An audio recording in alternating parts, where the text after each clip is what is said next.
Hello and welcome to Video Game Hangover. I'm Randy Dickinson and I'm in Harrisburg, Pennsylvania. Hey, I'm DJ Ross. I'm in Mountain View, California, the transportation hub of the West Coast. Your living room is a Delta hub, yep. Yeah. On every episode of Video Game Hangover, we talk about the games that have been keeping us up at night. This week we're playing Pokemon Pokopia. Hey. Spelling, Played a little pronunciation. Ponkopolis, Pokemopolis. Yes, yep. We're playing the Rogue Prince of Persia, and we're playing Waxheads. This makes it sound like a Japanese bar or something. The Rogue Prince of Persia. The Rouge. The Rouge. It's a new... As every internet typo will tell you. Right. The new makeup simulator from Ubisoft. Yes. It is a Rouge-like. Yeah. Ooh. Ooh. So yeah, that is your menu for the evening. Chefs, today I've prepared for you Pokemon Pokopia, the Rogue Prince of Persia, and Waxheads. What is Waxheads? Waxheads is a hip record store management sim. Oh, okay. I was like... with cozy vibes. Sounds like a creepy wax museum game or something. No. Oh no, has there ever been a wax museum game? A House of Wax game? That'd be cool. It'd be like Five Nights at Freddy's or something. Probably, yeah. The wax sculptures come alive. It's been done. Yeah. And weirdly, 10-year-olds are into it. Yes. No, everybody, if there's one thing I know about 10-year-olds, they love the wax sculptures. Can't get enough. They love the Five Nights at Freddy's and the Hello Neighbor and what's the other kid game? What's the big furry thing with the teeth?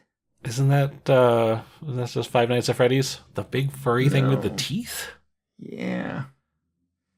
Let me get Google. Sorry to all of our listeners. Furry thing with the teeth. Furry video game. Google's like, with teeth. Are you talking about a lion? There are a lot of furry things with teeth. I don't know. We might be here for a while.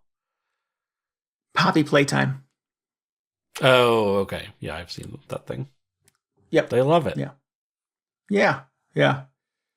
My boss has some little kids.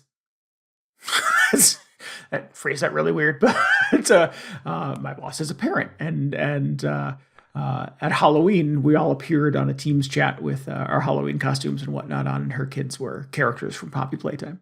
Yeah, and they're little kids, and I'm like, I don't know. That's I've never played those games. I don't know to what degree they're scary, but and it's a pretty scary looking creature. Did you get the horrific sense that they were actually playing the games, or their parents just dressed them up as Poppy Playtime? Or they're just into the game? I don't know. I'm not sure. Yeah, I'm not in a position to give people parenting advice. So, but yeah. Anyways, we're playing those games. None of them are creepy. No. Well, no. Pokemon's a little creepy. Pokemon? Is it? Yeah. All right. It's like maybe the most unhinged Pokemon game. I haven't played every Pokemon game, but that's the impression I get. But we'll get into it. Okay, cool. Speaking of unhinged, that was a wild opening. Yeah. Is it over? Are we done? Thank you for listening to Video Game Hangover. Yeah. I got some good news. Oh, cool. What do you got? I'm here for good news. There's never any good news. There's never good news anywhere. No, I didn't play any Virtual Boy games since the last time we recorded. Oh, so that is good news. Feeling great. Are you pumped for the new Super Mario Galaxy movie this Friday? No, I don't have any sort of urgency to see that. No. Although I'm curious about, I don't know if you saw the latest thing they announced about this, which I'm not going to say because a lot of people were very upset that they announced this. But if you know, you know. But I'm very curious about what that means for the Mario movie. Oh. So I'm curious on that level, but I didn't love the first Mario movie, so I feel like I can probably wait till this one comes to streaming or whatever. I don't know what you're talking about. You So don't I've know. somehow missed this information. All right. Interesting. I will not go searching for it because I didn't love the first Mario movie the first time I saw it, but then like last weekend it was on TV, just like on ABC or something, Saturday, and Sarah and I put it on again, and I liked it a lot more the second time. I really enjoyed it. Yeah. What was it about the second viewing that was better? Probably lower expectations. I think maybe like I went into that first viewing thinking like this better be amazing, and it wasn't. And I have a Chris Pratt problem, so there's that too. Oh. But on second viewing with zero expectations and it just sort of being on in the house, I laughed at like jokes I didn't laugh at the first time, and I was sort of wrapped up in the story a little bit more than I was, and I was searching for little Easter eggs and background characters and fun stuff like that in a way that I don't think I remember doing in the first time I saw it. So yeah, I think it worked more for me, not thinking it had to be like Academy Award winning movie. So I went into the first one with the expectation that it was just going to be the most sort of like cookie cutter sort of movie adaptation of some like video game property, I guess. And it turned out that was pretty much exactly what it was. So I feel like it met my expectations exactly. I actually, when it came out, I figured it was available to buy immediately for streaming, because when did this come out? This was far after like lockdown and everything. Like movie theaters had opened up again, right? Oh yeah, definitely. Yeah. Okay. Well, so it was not long ago. It was only two or 3 years ago. I don't know how long ago that was. Who knows when anything happened? But so I bought it thinking that like, I don't know how the quality is going to be, but I'm sure at some point I will go back and like scrub through it so I can catch all the little Easter eggs and everything. And I feel like there was some combination of just like the movie itself being underwhelming, and also the Easter eggs were already so in your face and pervasive throughout the whole thing. I just did not feel the need to go back and watch it again. But I mean, I could go back and watch it anytime to see those Easter eggs, so maybe I'll do that. Yeah, just pop it on. It just felt so unnecessary. Pokemon Pokopia. Yeah, just stuff to see in the background. I mean, it like visually, it was very colorful and exciting looking, but it has, and I'll die on this hill, it has really good action sequences. Okay. The training montage in the beginning with Princess Peach training Mario how to be Mario, basically, with sort of all of the classic Nintendo like obstacles and things trying to kill him, I thought was super well done. Later in the movie, there is clearly a Mario Kart segment that is inspired by Mad Max, which I thought was a really interesting poll for a Mario Kart movie. That I thought was really, really well done and super exciting too. So yeah, I thought it kind of worked. I still maintain that the Sonic movies are just leagues beyond. With the Mario movies could never, was what I'm trying to say. I feel like each Sonic movie gets exponentially better than the last one. Like the first one was good, but then as soon as they just unleash Jim Carrey in the second one, I was like, oh man, they really got something going on here. And I'm not even a huge Sonic fan, but by the time the third one came around, I was just like, this is on a completely different level than what Nintendo is doing with the Mario movie. You know, you could not pay me to watch those Sonic movies. They're so good. And also, as we've established, they're better than the Mario movie, so you should watch them. Why wouldn't you watch a Sonic movie? That? I like Jim Carrey, but they're like the trailers are just grating. I just nothing about those trailers that make me want to watch those movies. I haven't seen the trailers. And I'm not invested in Sonic. Neither am I, but they're so good. So. I mean, they're worth watching for Jim Carrey alone, but like, I'm gonna take your word for it. I can't believe you're gonna watch the Mario sequel and not a Sonic movie. The third one, I mean, not in the theater. I'm not gonna sit there with like a million little kids, but like when it comes to streaming in 4 to 6 years, I will watch it and have the benefit of low expectations to enjoy it. The third Sonic movie, in addition to just having Jim Carrey playing two characters, it's Keanu Reeves as Shadow the Hedgehog, and God, it is sublime the way Shadow the Hedgehog is like realized on screen. Because again, I don't know, I'm like not versed in Sonic lore or whatever. I just sort of vaguely know that Shadow the Hedgehog is this like ridiculous sort of like edgelord black furred hedgehog with a gun. So he's kind of like a parody of himself. But something between like Keanu Reeves' delivery and the lines they wrote for him are just like, oh, it's so good. It's like super cringe, but in a way that you can't tell if it's like intentional or it's like in like all the dialogue in Just Cause 2, where you're like, this is really bad. But is it bad on purpose, or they just kind of like stumble into this accidentally? That's what it feels like in Sonic 3. But it works so well. It's so good. Well, when you say it like that, I still don't think I need to see it, but I'll take your word for it. Yeah.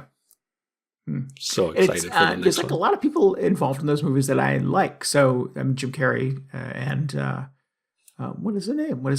Keanu Reeves is notwithstanding, but also Jean Ralphio from Parks and Rec. It's Sonic, right? He's the guy. Yeah. You keep being like, man, there's so many good reasons why I would like to see a Sonic movie. I'm just not going to, though. Oh, well. Yeah. Well, there's a lot of actors I really like in Harry Potter movies, Pratt and I'm not watching those either. So, well, I mean, I think those are mostly for children and also like racist. But there's like there's some good jokes transphobic in the Sonic movies. I mean, yeah. I'll take credit for it. You know what? I have a 6-hour flight to Alaska coming up, and maybe it'll be streaming on the plane, and that's how you get me. All right. You enjoy your time with Chris Pratt, then. Thanks. Speaking of Parks and Rec. Oh, right. John Ralphio. Yeah. John Ralphio and Andy Dwyer. Anyway. Completely unhinged. We are way off the rails with this episode. Should we do a stream announcement and then we can get back to being unhinged? Yeah, we should do a stream announcement. Monday, April 6th at 10 p.m. Eastern Time, we're going to play Peak. This game? Have we played enough of this game? Peak is back. Yeah. Yes. We've played a lot of it, but they just updated it. There is a new... I don't know if it's a patch. Is that the right word? A new update. Probably a patch, yeah. Yeah. They just patched a new update. It's Peak Reimagined. It's called the Play It Your Way update, and there's a bunch of new little tweaks you can do to make the game, well, easier, for one, but also to be able to sort of consume it in chunks. One of the problems with Peak in the past is it takes many hours to climb to the top of the mountain, and you really have to be invested because you can't finish the game later. You have to do it kind of in one shot, right? Or at least in one day, right? And inevitably, in our circle of video game hangover folks who play with us, some of us start to drop as the night wears on. Rightfully so. We are adults with jobs, presumably. So the new update will allow us to play it in segments and to save our progress and come back to it later. So that's exciting. And it might mean that we actually get to see the top of the mountain. I feel like I don't know if it solves the problem of the runs taking too long. It's like because I don't know. It's nice that you have the option to pick it back up again, but like, do I really want to do like multiple hours long sessions of Peak? We've already committed to it, so I guess the answer is yes. I'm going to do that. Yes, I want to do at least one multiple hours long session of Peak because I want to see the top of the freaking mountain, so I don't have to play this game anymore. Oh, okay. So it sounds like you're really into it. Yeah. I like Peak. It's fun. The social side of it is fun. And I'm curious, because a lot of the tweaks in the new update allow you to turn off the things that make the game more difficult, like your ability to fall off the mountain or to get blown away by a tornado or to get eaten by a spider. There's toggles where you can turn all of that shit off and make the game super easy. Yeah. I was looking at that list, and it feels like you could just turn it into a nice little like walking simulator. You and a bunch of your friends just go on a little hike. There are no deadly spiders or anything. Yeah, no threat of anyone starving to death. Yeah, but I kind of think the fun of the game is being with your friends and all of that horrible stuff happening to you. Yeah. So I'm curious if Peak is no fun if you take out all of the stuff that kills you. I've been thinking about this a lot, and it's not just about Peak, but this sort of brought it back up again. Because we talked about when I was playing Kern, I ended up towards the very end of the game just turning on a bunch of the accessibility stuff, which allowed me to continue enjoying the game, but it also just took a lot of the fangs out of it, where I was like, well, now I don't have to think about any of the survival elements anymore, and it's so much easier to just climb up this mountain. And in a sense, I felt like the old Dark Souls meme or whatever, where it's like, did you learn anything? Did you really accomplish anything? Or did you just cheat yourself? I'm like, I don't know how to answer that. But I was looking at the list because they published this whole dashboard of checkboxes of stuff you can turn on and off. And I was just thinking yeah, I would turn that off. That's annoying. I would turn that off too. I'd probably turn this other thing down. And I was like, what does the game even look like after you get done doing that? Yes. Yeah. Yeah. Some of the Peak experience is really just living in mortal fear of not sticking a landing from a jump well, or not having enough energy to climb up the side of a mountain, or and the 400 things that can go wrong in your venture to the top. And if none of those are a problem anymore, what are we all doing here? Right. That's a lot of good roguelike experiences where you just anything could happen. Who knows what's going to happen? You just have to sort of plan for anything. And maybe if you run into a disaster situation, it's like funny on some level, and it's fine because you'll just restart the game and make another attempt. But it's an issue in games like this where a single run, especially if you're not particularly good at Peak, can last like 3 or 4 hours. Yeah. So I don't know. I haven't fully figured out how many of those checkboxes I feel good about turning on. But I don't know. I would like to see the top of the mountain at some point. Yeah, same. Yeah. So let's find out on Monday night. We'll see how far we can get. We'll see what the group collectively agrees we should turn off in the pathway to getting there. And we'll see if it's still fun. I was just thinking it would be interesting if there was a mode like the Slay the Spire Daily where you just roll a random assortment of those checkboxes which are turned on or off. But then it's it's kind of like what happens already. It's just they're all turned on. That's the game, yeah. It would be different if it started as something like it was a more straightforward mountain climbing game like Kern, but then you do the daily and it's now there are poisonous spiders and tornadoes you have to deal with. But just everything is turned on by default in Peak from the start. Yeah. Right. Well, and the biomes are the shuffle, right? That's the thing that sort of shifts in the shape of the mountain, obviously, too. But each kind of strata of the mountain is a different biome, and there's different hazards and monsters and stuff that come with each biome. So yeah, that is part of the shuffle every day. So I suspect there will still be that shuffle, but if you turn off all of the things that make those biomes dangerous, what then? What then, I ask you? Right. Well, then you're just going on a hike. Right. Yeah. Oh, now we're in the desert. Now we're in the ocean. Yeah. In the ocean.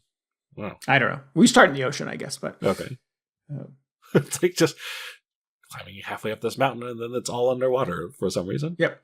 And there's a polar bear and a smoke monster, and it's a different show. Yeah. So yeah, Monday night, 10 p.m. Eastern Time, Monday, April 6th, the day after Easter, if that's your thing. Easter Monday, if that's your thing. It'll be a nice Easter egg hunt mode. That'll be fun. Yeah, that'd be nice. We'll see. Carry an egg to the top of the mountain without breaking it. Bing bong. Bing bong is the egg. Bing bong, yeah. All right, well, maybe we can make our own challenges. We turn off all the obstacles and everybody has to carry Bing bong or something. Yep. Big head mode, slappers only. Big head, yeah. In the facility. DK mode or whatever. So go to twitch.tv/VGHangover on Monday night, 10 p.m. for us to do this thing. We would encourage you to join our Discord. We'll put a reminder in there. You can always flag it. You'll get a little pop-up when it's time for us to go live. It's a good time. Yeah. Yeah. And members of the Video Game Hangover community, if you'd like to round out our team and make your way to the top of the mountain with us, we can try that as well. Yeah. I wonder if you could do, like, it's still the same mountain every 24-hour period, right? So you could do one where it's like all obstacles off, do the easy mode as like the sort of the training run, and then it's like, okay, we figured out the path, and I'll turn everything back on, and we'll do it for real. Yes, if you can catch it within the same 24-hour window, yeah. That's probably like 16 hours of peak in one day, though. It's only for the real hardcore peak career players. Yeah. Maybe that would be our extra life challenge for the year. There you go. Yeah. Put that in your pocket. We'll come back to that in November. For every $50 people donate, we'll put another checkbox on. More spiders. Yeah. Should be good. I'm excited. I've been thinking I want to play some more Peak. We should go back to Peak. And now I have a pretty good reason to. All right. Well, you sound like you just willed this into existing. Nice. Appreciated. What was the game where you and I played together that was another one of these friend slop games that was the you were underwater divers and there were a bunch of monsters and stuff underwater? Oh, Murky Divers. Murky Divers. That just got an update recently too. Oh, it did? Can you turn off all the spiders in that game? I don't know. I'm not sure. Turn off all the sharks. I'm not sure what all came in the update. Last time I turned on my Steam Deck, it was like, Murky Divers has an update, and it downloaded some big patch, and I was like, oh, I forgot about that game. Yeah. That was pretty fun. I think we played that during the spooky season. I think that would get more fun if we played it more. It's just definitely one of those things that familiarity helps. Yeah. That one I enjoyed because I didn't really expect to, get to the top of a mountain or anything. I was just like waiting for the insane stuff to start happening. Like, oh, I just got grabbed by a scary monster. Great, this is exactly what I wanted. It's like, it wasn't even like content warning, where you really want to make a cool video at the end. But it was just like, the more chaos that happens in Murky Divers, the better. For some reason, I felt like it really worked in that game. I also feel like, though, we spent a lot of time in the stream just trying to figure out how to drive the ship.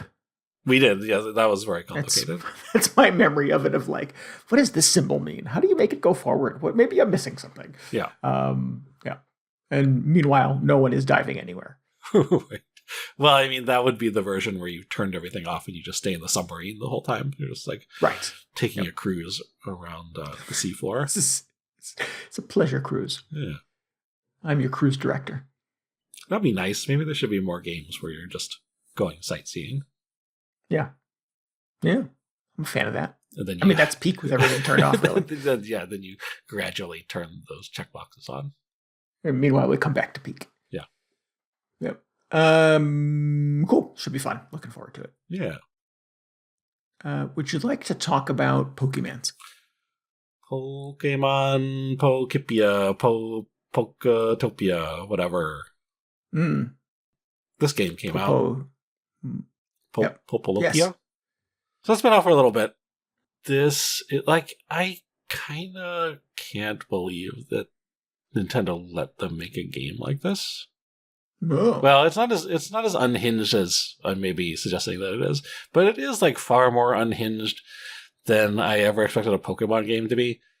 So, like, going back to when they announced this, I think everybody saw this and thought, oh, it's Animal Crossing with Pokemon in it. Right, because you're like, you're in a little town, or it looks like you're building a little town, and there are Pokemon living there, and you're building houses and stuff for them. Right? Right. And it kind of just felt like, oh, of course they would make a Animal Crossing spin-off of Pokemon, because those are two very popular things, and why wouldn't you combine them like that? And I was like, okay, I don't know if that's for me. I don't know. I mean, I'm not hugely invested in Pokemon. I probably don't need another Animal Crossing. And we've talked about how whenever somebody claims to be making an Animal Crossing game, it is usually pretty far off the mark. They've made something that sort of resembles Animal Crossing, but it just doesn't do the same things that Animal Crossing does really well. Right.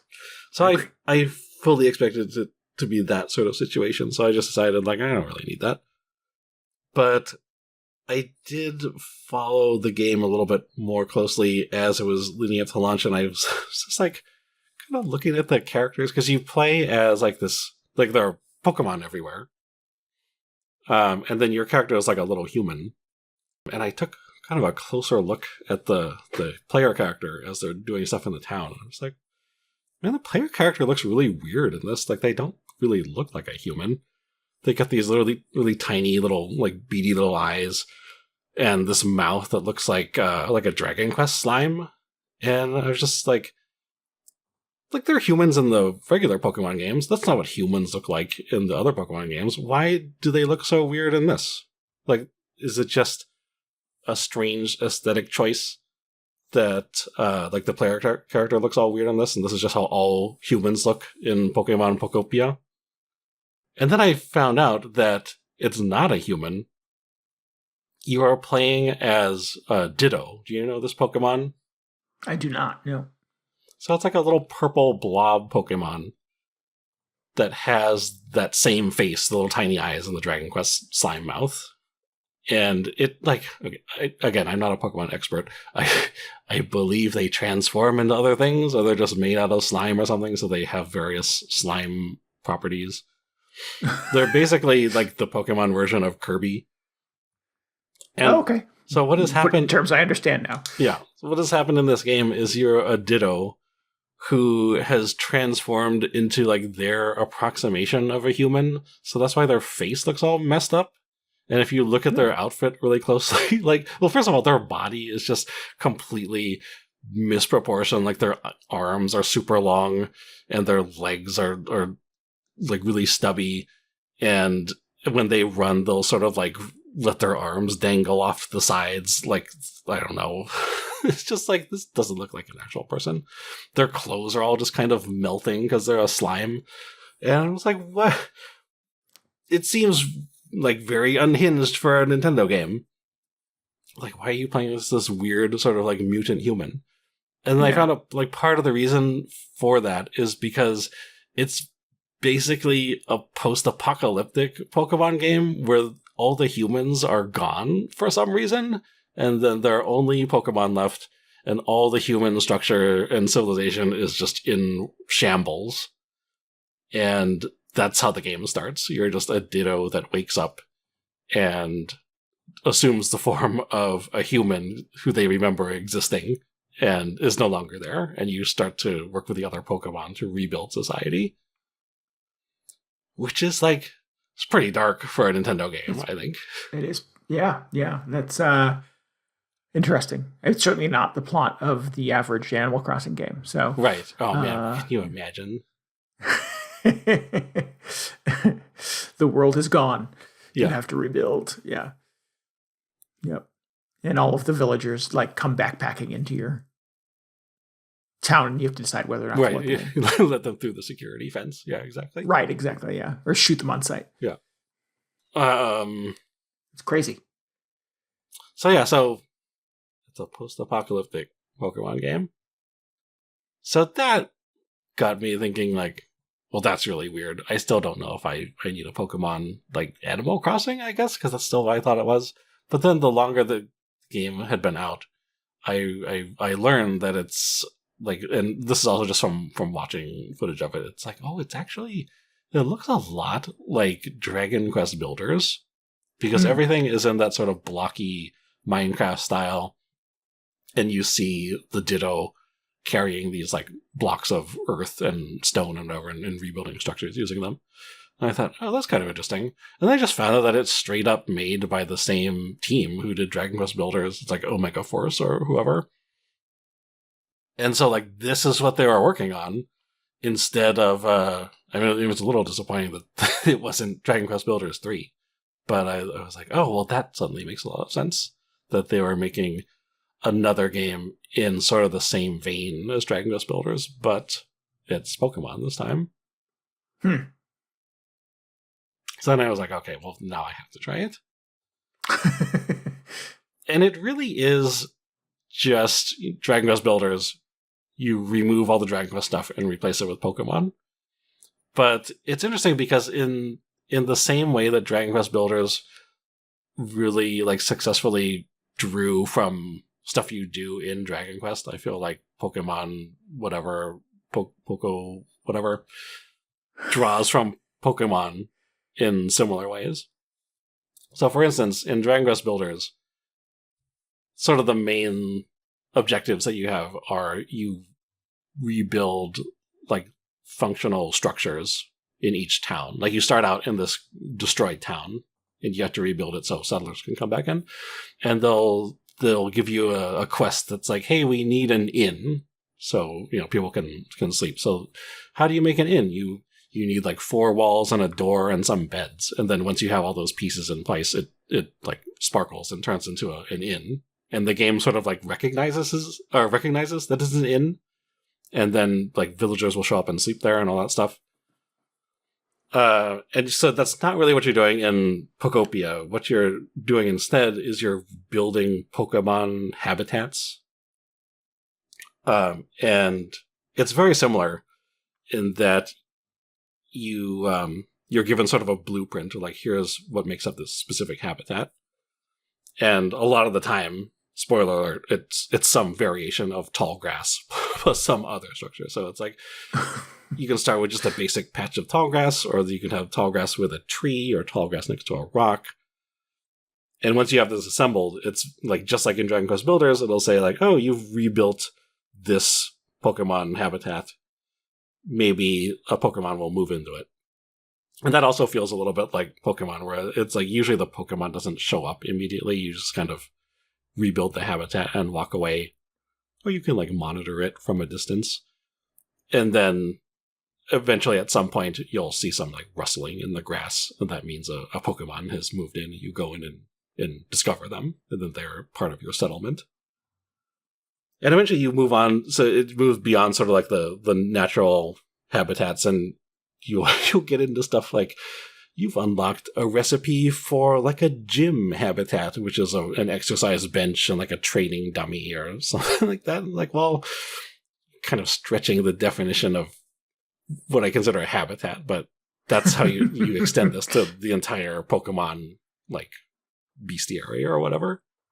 So you end up with this whole wide range of habitats you can build.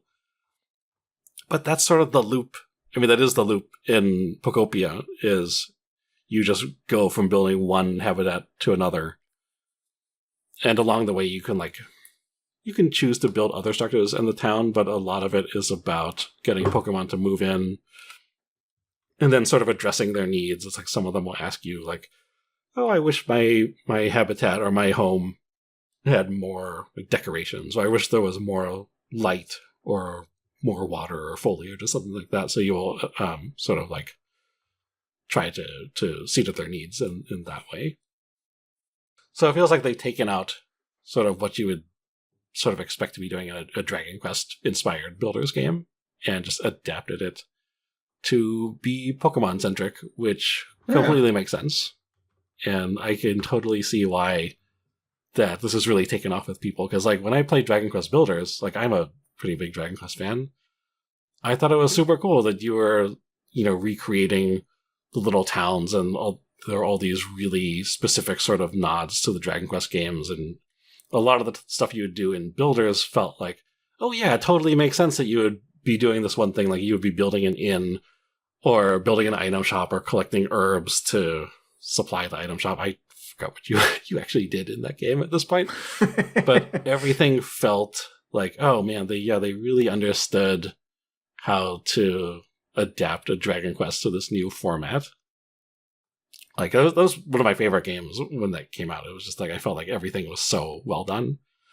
And it feels like they're doing basically the same thing with Pokemon this time. I feel like I'm not fully appreciating everything because I just don't have the experience playing Pokemon games. But I imagine like a lot of the stuff that you're doing in this is like people are probably going crazy over, because it feels like, oh yeah, this is sort of what you do in all those other Pokemon games. It's just happening in a different way in this case. So you're still doing all of the Pokemon stuff of like catching Pokemon and then fighting them and stuff? No, they don't fight anymore. Everybody just likes to hang out and like talk to all their Pokemon, and that's a pretty big difference between this and Dragon Quest Builders. Is like there's no combat whatsoever. So like even beyond just the Pokemon not dueling each other all the time, you do not need to fight anything as the player character, as the Ditto. It is really all just about trying to lure Pokemon to your settlement and just like generally spruce up the place. To like by doing that, you raise sort of the like I forget what they call it, but it's essentially the comfort level, or I don't know, just the overall development level of each region. And then once that gets so high enough point, you're cleared to move on to the next region and do it all again. Sort of similar to how it worked in Dragon Quest. But it's kind of nice just not having that combat element. Right. I feel like in Dragon Quest it feels like you kind of need it because there's a lot of combat in the base Dragon Quest games. And in Dragon Quest there's just, there are monsters everywhere.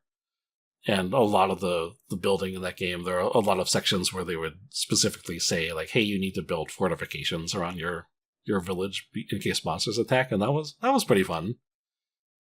But in general, I definitely enjoyed the building side of things more than like going out and just fighting monsters. So it's kind of cool to see a game that they have just removed the combat from, and then you can focus entirely on just building. And sort of the decoration, the creative side of something like Animal Crossing. It's got a little bit of that in there. Interesting. Yeah. I am pretty limited experience with Pokemon games, and I've tried many times over the years to kind of get into the whole thing. I think, age-wise, I'm a little like outside of the generation that like got Pokemon right away. Mm-hmm. So it's been this constant like kind of catch up in a lot of ways. And I've never quite gotten it. Like I've tried to play some of the basic like the XY and the red blue kind of games and I don't get it. And I bounce off them pretty quickly. I've tried to play some of the side stuff like the photo shoot one. What was that called? Mm-hmm. Pokemon Snap. Yep. And Pokemon Snap was so good. You don't like that? No. It was fine. And Arceus, which I thought was like, oh, it's Breath of the Wild, but it's Pokemon. But it was not really. It was just, it felt kind of big and empty and didn't really have enough going on to like make it interesting or unique. It was the sort of the size of Breath of the Wild, but without any of the engagement. And yeah, I think there is sort of like a language, a shorthand, of sort of knowing the characters and understanding the routines and stuff like that sort of come with Pokemon that I don't know. So I always felt like a little disconnected from that part of it too, the comfort food part of it. So I've seen certainly trailers for this. I've read the positive reviews, and it's so hard to sort of comprehend, like, will this work for somebody who doesn't think in Pokemon terms the way that like an entire generation of gamers seems to. So I'm curious. Yeah, I get the Animal Crossing part of it. I certainly get kind of the Dragon Quest Builders part of it too, because I played one or both of those games a bit, not to the degree that you did, but I've played them.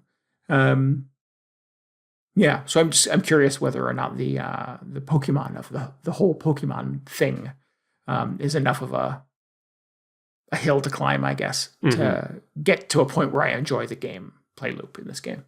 Yeah, that was somewhat of a concern for me because I also, as we've established, I've not played a lot of the other Pokemon games, and I definitely don't have the encyclopedic knowledge that I feel like was not completely required, but definitely helped. I feel like that was something that I was clearly missing whenever I try to get into one of the more traditional Pokemon games. It's like, I wasn't raised playing Pokemon like Red and Blue, so I don't know all the elemental properties and all the different types of Pokemon.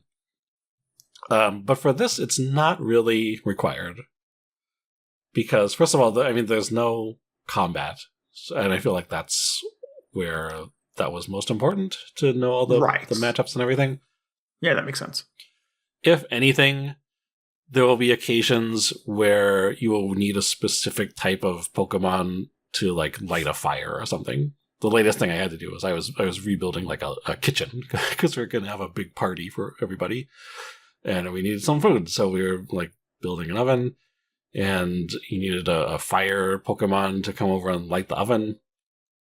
And in that case, you could go like, oh, okay, well, so I will just go into my brain and pull out the whole list of fire Pokemon that I've had memorized since I was like 6 years old or whatever. But in this game, it's very good about just telling you, like, hey, there's maybe this Pokemon would be able to help you out. Or if they haven't joined your village yet, they will say, well, I kind of remember a fire Pokemon that I used to know, and they lived in a habitat sort of like this, and they'll tell you how to rebuild their habitat. So you go do that, and then hopefully they show up and help you light the oven. Oh, and that lures them to the village. Yeah. And that, again, this is like me not really being a Pokemon player. This it feels like I'm sort of getting the Pokemon experience because there are other factors like I think like time of day, and there are other sort of environmental things that will sort of determine whether a Pokemon moves into a specific environment. Like some of them are more active during the day or during the evening. But it's also, there's never been the situation where I was just unable to get a Pokemon that I needed to accomplish whatever the main quest was at that point. Like, it's pretty easy to find your fire type. Or, whichever one you need. You don't need to have that Pokemon knowledge to fall back on, because the game is pretty good about either just telling you what to do or providing it for you. Stuff like that. Cool. So that's been a really... And so all the stuff that you're doing, sort of the primary gameplay loop is on that building and what? Village upkeep and things like that. Yeah. I wish that it was I was doing a little bit more of the building. And I don't know if it's just the point where I am in the game where I played this quite a bit at this point, but it still feels like I'm pretty early into it, where I'm recruiting. He's saying recruiting, and that doesn't seem like the right verb, but I'm just gathering or just luring tons of Pokemon to my little settlements or whatever. Tons of Pokemon are moving in. I've got all these little habitats scattered all over the place, because the thing is sometimes you will just put down, or you will reposition furniture or some grass, or move a structure or something, and it will just recognize it as a new habitat and be like, oh, you created this thing, maybe a Pokemon will move in there. And by the time you go off and do whatever you were planning to do while you were moving that thing, a Pokemon will have moved into the habitat, and they're just like, this is my new home. And it's oh, well, now they're just living in the middle of the street or whatever, because I happened to drop some grass there.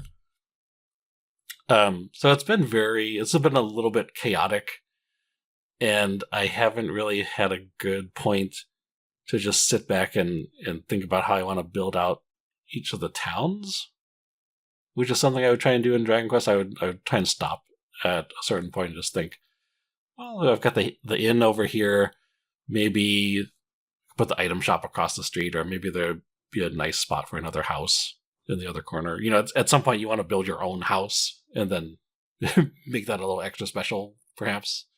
Mm-hmm.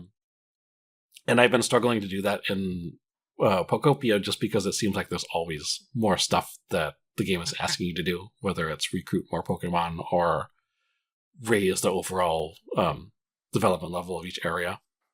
But also, I could just decide to not do that for a little bit. I could just take a little break from the main quests and try and develop my house, which I've been a little better at doing over the last few sessions. I've been sort of gathering materials and trying to figure out, maybe I'll build a little yard for myself or something like that. Or actually, the biggest thing I was doing recently is I was rebuilding sort of the the railway into this mine, so I can just run a mine cart through it, and it's a little faster way to travel throughout the zone. But that's I don't know. I feel like that is sort of the project that I sort of got hooked on in Dragon Quest Builders, where I would go, okay, I know you're asking me to do all this stuff for the main quest, but I've gotten it into my head that I need to restore the mine railway, so I'm just going to do that for a little bit.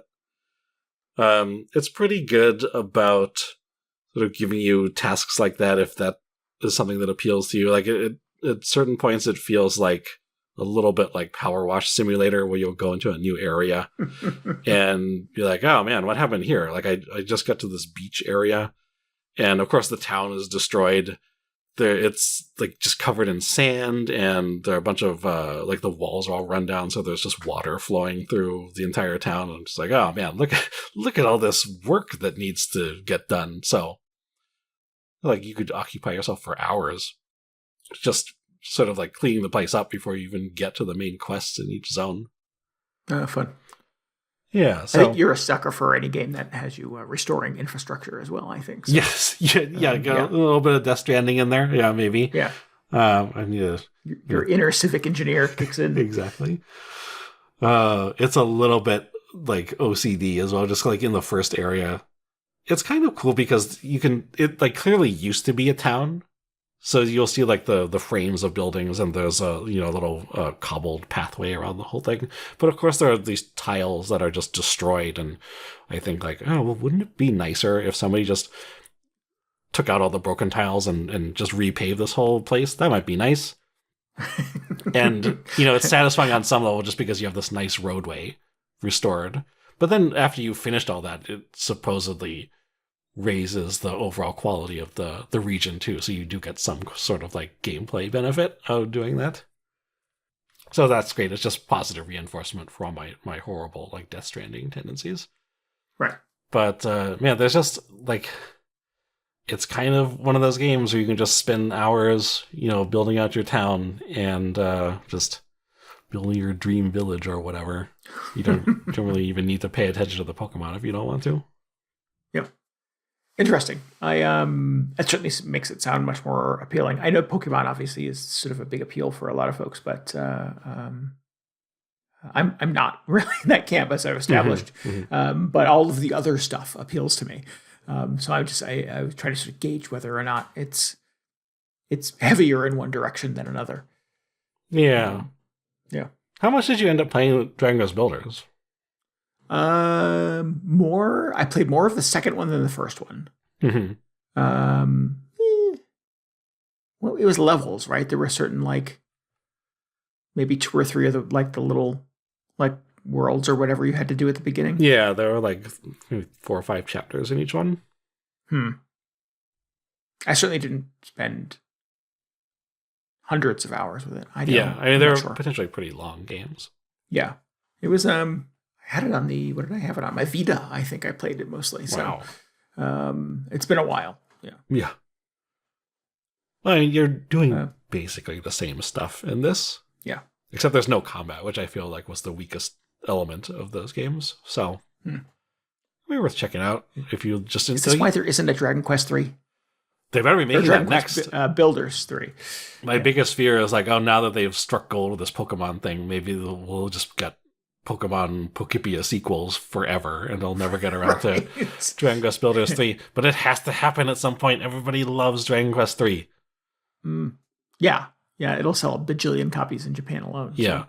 Although, like, I mean, it kind of feels like the one thing that could potentially outshine Dragon Quest at this point would be Pokemon. Because Pokemon, I mean, it essentially is just the new Dragon Quest for a new generation. So I'm kind of like, oh, man. I do hope it still happens at some point, but you can it kind of makes sense to like, oh, why wouldn't they just make Pokemon versions of it at this point? Why would they go back and make the less popular one? Couldn't they just do like Dragon Quest Monsters Pokopia, basically? Because it's Monsters is Pokemon. That's true. I don't think they let you have monsters move into your towns before. They could definitely do that. Yeah. Maybe they'll incorporate that into Builders 3 and, be back in better than ever, thanks to Ponkipia or whatever. Sewing these 2 franchises together somehow. Yeah. Interesting. I also like your thoughts about having kind of a master plan for your town before you before you start putting things into the ground. That is definitely a thing that has been a problem for me. Like previously in Animal Crossing games, as new parts of the city like open up, I'm like, well, this changes everything. I need to like rethink where my coffee shop goes or rethink where my house is. Right. Yeah, because where it sort of is in the beginning of the game doesn't necessarily make sense when you're 500 hours in. So yeah. Yeah. I most recently had that experience with Cult of the Lamb, because the expansion, the one that came out earlier this year, like doubled the size of the territory your cult can take up, like the paddock where you build everything. But I had made it all fit into the little paddock before, so I was like, I have twice as much space now. What do I do? Fortunately, they had put some tools in that helped you kind of pretty easily move things around, but was not good at adapting to all the extra space. Yeah, I haven't really, like I was saying, I feel like it's still early, so I've been just telling myself, like, okay, don't come up with a master plan yet, because who knows what stuff they're going to introduce when you get to the next area, because that always what would happen in Dragon Quest. So I'm just like waiting for the moment where it'll feel like, okay, now I can maybe start building a town somewhere. But the thing is, they give you, like, you go to all these different areas, and it's not like Dragon Quest Builders where you just move on from one area permanently, and then you, like, don't look back at the other one. You're often focusing on the new town. But you can, like, travel back and forth between these areas as you unlock them. So I don't even know what my plan should be, because it feels like eventually you want to build up each area sort of equally. And that's potentially a lot, because I don't know how many areas there are in this. I guess that's something I still need to figure out. It has a multiplayer component, right? Have you explored that at all? No, I'm not far enough along for that yet. Oh, interesting. Like, okay. I mean, I probably could. I just decided, like, I don't want to get involved with that yet, because I'm still just dealing with everything else happening in the game. You're not looking for new challenges right now? No. Yeah. I've already seen the crazy stuff that some people are building online, and I was like, I can't look at that right now, because then I don't know, it's gonna just make my partially restored towns look disastrous. I've not played a lot of my Switch 2 recently. Like in the last week, I've played a bit more with the new game that I got. But prior to that, I've been really kind of living on my Steam Deck. So I booted up the Switch 2 about a week ago, and literally everybody who was online in my friends list was playing Pokopia. Oh, yeah. And it was pretty popular. Yeah. It's like, there's like 4 icons of people per row or whatever. And it was like 5 or 6 rows deep. And there was not a single person playing anything other than Pokopia. So it is, Pokemon's a juggernaut. I mean, it's the biggest media property in the world. So it is clear that a lot of folks grabbed this on day one and have really been kind of digging in. I'm really excited because, I love Dragon Quest Builders, and I feel like not a lot of people also played either of those games. So the idea that people are getting to experience a game like that, but maybe in like an aesthetic that appeals to them more or like resonates with them better is super exciting. And it feels like the team is getting a lot more appreciation for. They had a pretty solid foundation in Builders, and now they're just getting out to more people, which is exciting. Are the Builders games, the Dragon Quest Builders games, are those still playable? Do they live on like the Steam Deck or Steam? Oh yeah, no, they're on like everything. Oh, good. Okay, they're not stuck on the PS3 somewhere or on the Vita. No. I mean the Vita version. That's stuck on. But like it wasn't Vita only, is my point. Yeah. No, it's all over the place. They actually re-released the first one for the Switch, so you can just have them all on the same thing, the same cool handheld. Good. Well, maybe people playing Pokopia will generate some sales of the old Dragon Quest Builders games, and somebody will start throwing money at these guys again. Yeah, they got to start funneling it into Builders 3. It's got to happen. Cool. Oh.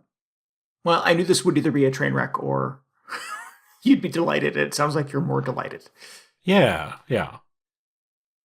I was like, I wasn't sure if I'd be into it. I still don't think I would be interested in like a Pokemon Animal Crossing even if they did a great job and it was very true to like the Animal Crossing experience. But if I can just continue playing Dragon Quest Builders, I guess, and occasionally a Pokemon will come over and ask me to do something, then that's fine. I like being helpful. I'm like, well, it's at the same time, I was thinking, like, maybe this is just how I learn what all the Pokemon are.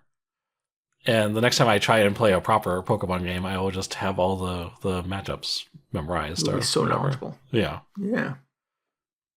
I think this falls far short of having every Pokemon in it. I don't know how many are in this game, but there's like a pretty good representation. Like I recognize a bunch just from having seen like Pokemon marketing over the last 20 years or however long. Mm-hmm.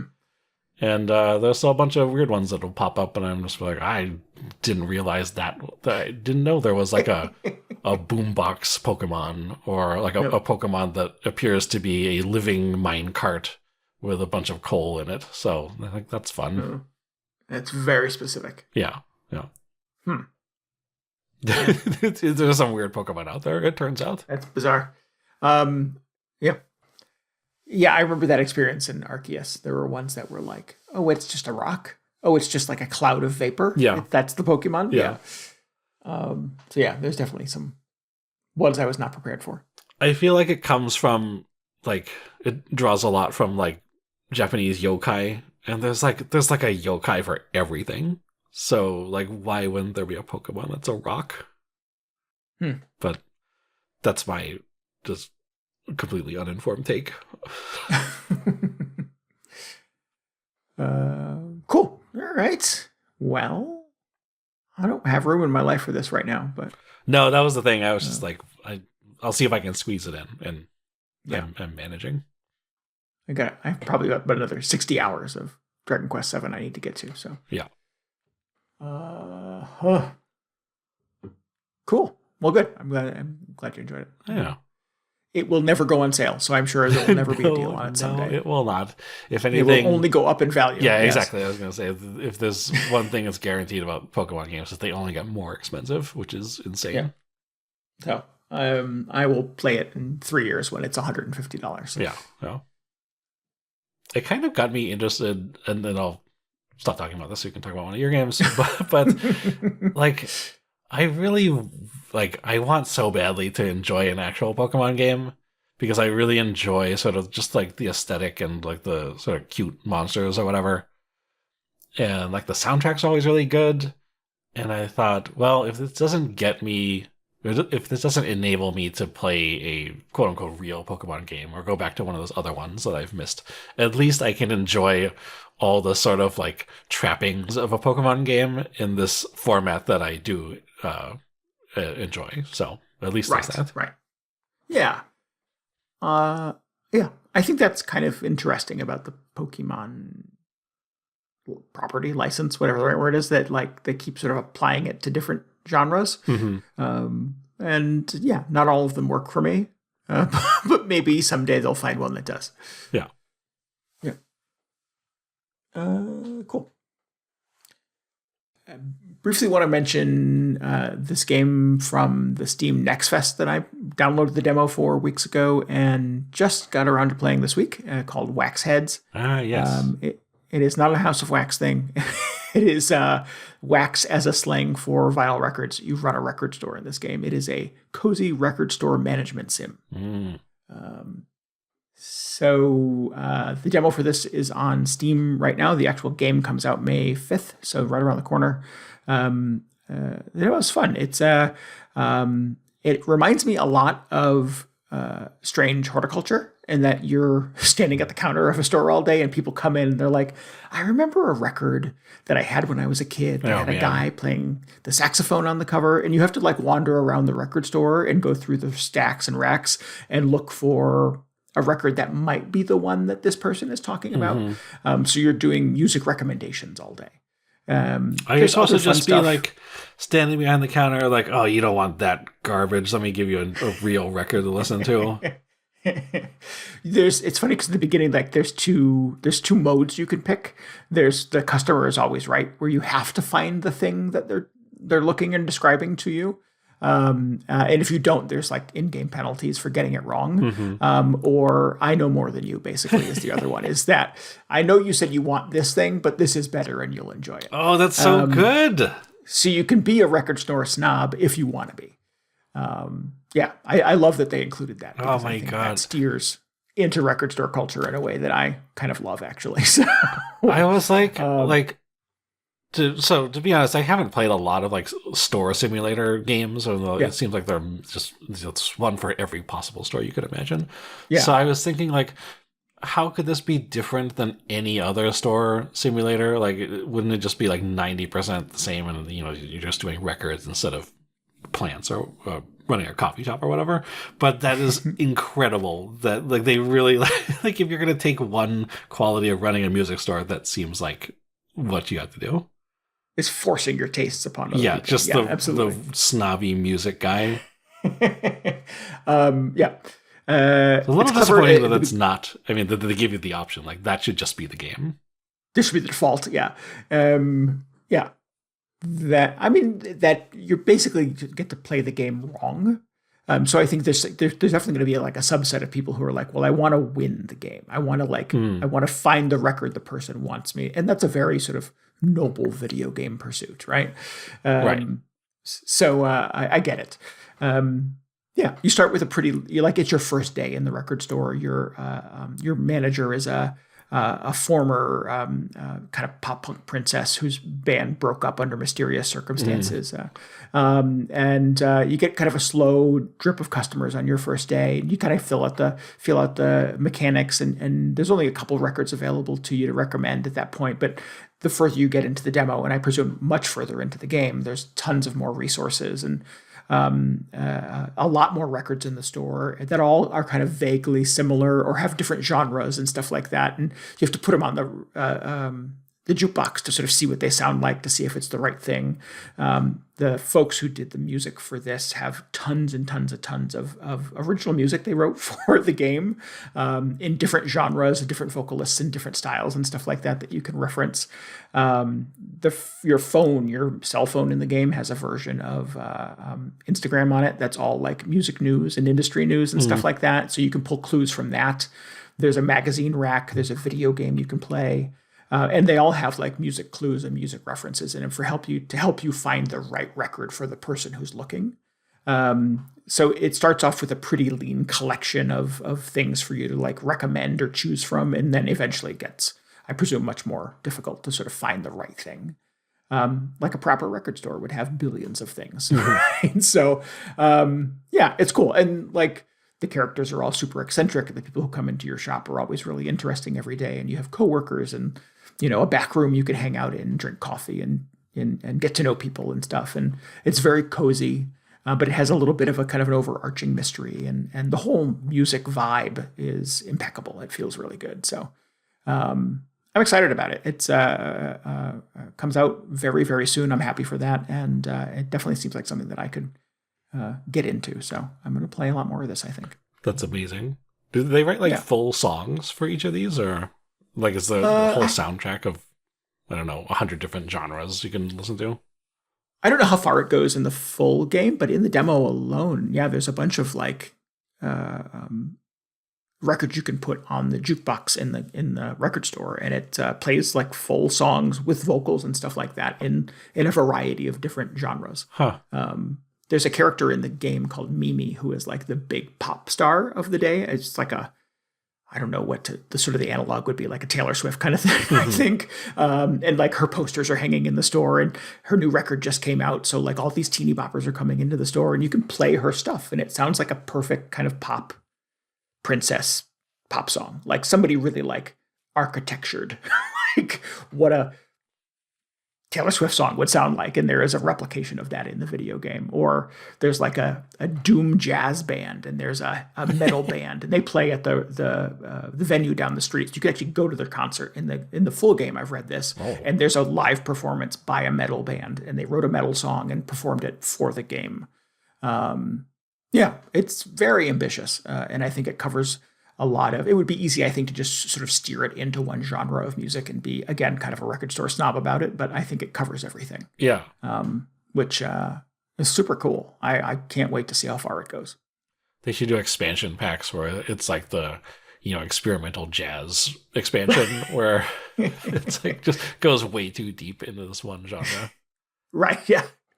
Yeah. Scandinavian art rock. Yeah. Like that. Yeah. Yeah. Yeah. There was like a perfect like 80s synth pop analog in there. And I was like, I would buy this record. This is, it's too bad this is not a real thing, but I imagine at some point they will sell a soundtrack that comes with this game. And that feels like a must have, I think. Yeah. Yeah. Yeah. So this is called Wax Heads, comes out May 5th, right around the corner. If any of this sounds fun to you, would recommend. At the very least, check out the demo too, because that was really cool. Yeah, that's kind of amazing.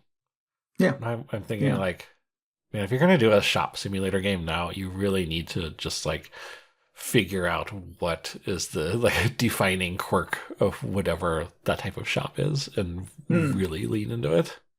Yeah. Yeah. Yeah. I've worked retail my entire life, so it's a little goofy that I enjoy sort of shopkeeping games as much as I do. But I love the strange horticulture, strange. What's the other one called? Strange Antiquities. Strange Antiquities. Yeah, I really like those. I really like Moonlighter. What was the one I played last year? Discounty, where you run a little discount store in a weird little town with a big mystery and stuff like that. So yeah, they're not all good, but the ones that kind of get it right certainly understand kind of the subculture of retail to a certain degree, I think. Or have a vibe that just sort of fits. Like the strange horticulture thing is less about retail and more about just sort of like strange things happening in the town and weird people come into your shop all the time. And yeah, I dig it. The only one I really played was like that pizza shop game. And I remember thinking, like, at no point did Good Pizza, Bad Pizza? Yeah, something like that. Yeah.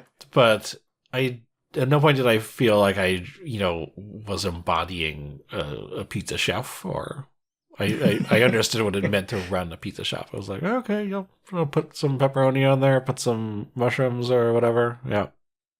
Right, there you go.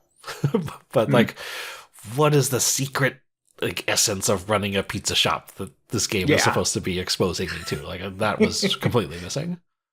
Yeah. A video game about running a pizza shop that was clearly made by people who have never run a pizza shop before. I think that like they said they were like, oh yeah, we're 2 pizza shop veterans, but oh really? Or something like that. I don't remember. But yeah, it was just like I feel like this could be doing more. Yeah. Well, restaurant management is a whole other thing, but there's sort of the mundane business of like food costs and menu analysis and yada yada. So, I can only imagine how far into the weeds some things would go. Man, they gotta at least let you like pitch weird specialty pizzas. Like, what was the big New Yorker or whatever? Just we could have a new featured item. The stuffed crust pizza. Yeah. I don't think they had a stuffed crust option. Yeah. What? Missed opportunity. Yeah.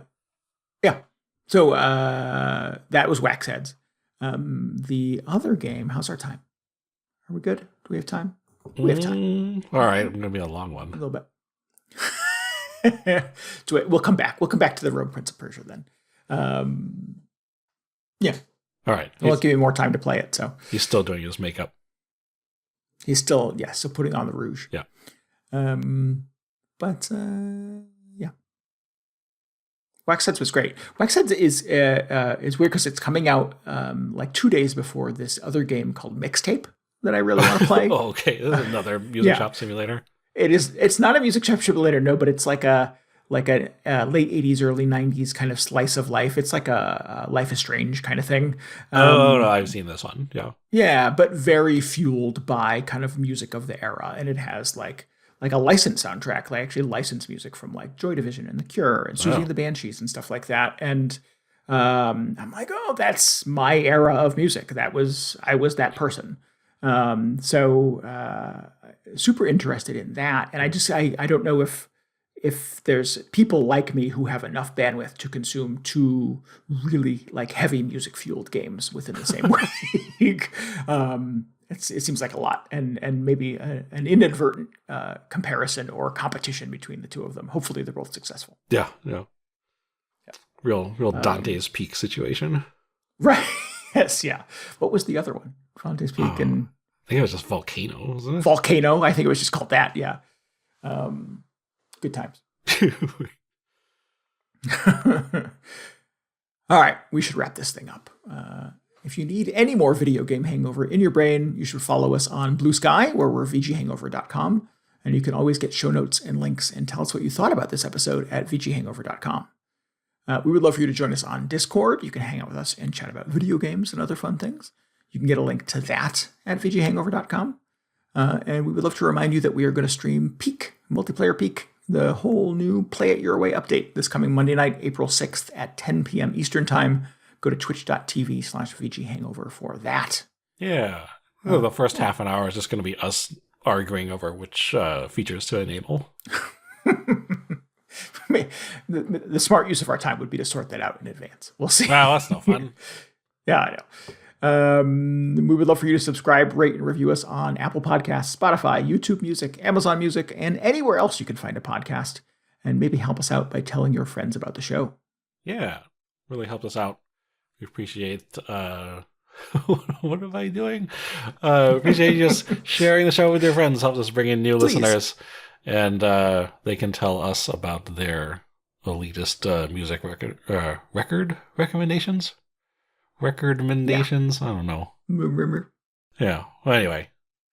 Man, speaking of music recommendations, I'm going to give thanks again to Ray 8-Bit for our intro and outro music this week. If you'd like to check out more of his work, you can go to ray8bit.bandcamp.com, add his whole discography to your cart, hit checkout. That'd be fantastic. Hell yeah. Yeah. Coolio. We'll be back in a week with Peak. We'll be back in 2 weeks with a brand new episode in your ears. Until then, this is Randy Dickinson. This is DJ Ross. Thanks for listening to the Video Game Hangover. Goodbye.